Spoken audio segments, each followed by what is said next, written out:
So I was sitting at the airport, Montgomery, Alabama yesterday. I was having a meal. I was working on my computer, actually working on our new album art that we got coming out. Oh, yeah. Oh, yeah. And this lady comes and sits down, and you know how people sometimes just start talking to nobody in particular? They're just talking to be heard, right? And she started saying, this is my first time to the South. I've never been, so I came down Montgomery, and Montgomery, it was an okay place. It was an okay town, which I can't believe that Montgomery, Alabama is where you would choose to visit the South for the first time. I mean, you have Savannah. There's places there's Montgomery, okay? Mm-hmm. Okay. So, yeah. Anyway, she was from Portland, Oregon. And she said, the only thing I don't like is how there's really not a lot of recycling here. It just bothers me. Like, I packed up my aluminum cans so I could take them back to Portland and recycle them. And so she's like, and you know what? There's Bernie Sanders supporters down here. I was so excited because I kept asking people, you're voting for Trump, right? And I was so surprised when people would say, no, we're voting for Bernie. She goes, that's encouraging to me. And then on CNN, she's still talking to nobody in particular. And so now Bernie comes on CNN.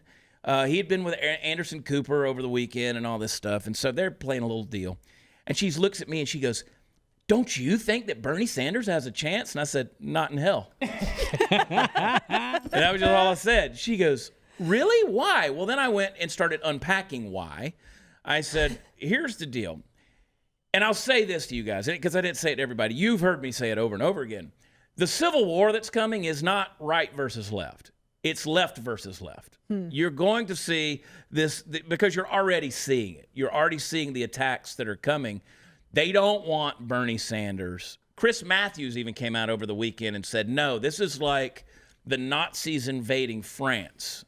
Now, don't forget, Bernie Sanders has family that died in the Holocaust. So to liken him to a Nazi invading France, you kind of start hearing the rhetoric. Ever start talking the Nazi rhetoric? Oh, boy, howdy. That's like, that's the worst thing you can call somebody these days, right? That's the worst thing. You can call them racist. You can call them homophobe, transphobe. You can call them a xenophobe, misogynist. No, but you call them a Nazi.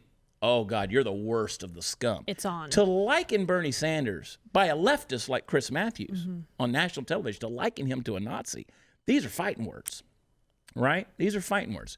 So they want Buttigieg, I think, in the grand scheme of things. I saw the funniest meme the other day of a guy falling off a building. He was coming down, and it said Pete Buttigieg makes his first official visit to the Middle East. Oh. I didn't post it. My wife said, do not post it, but here I am talking about it.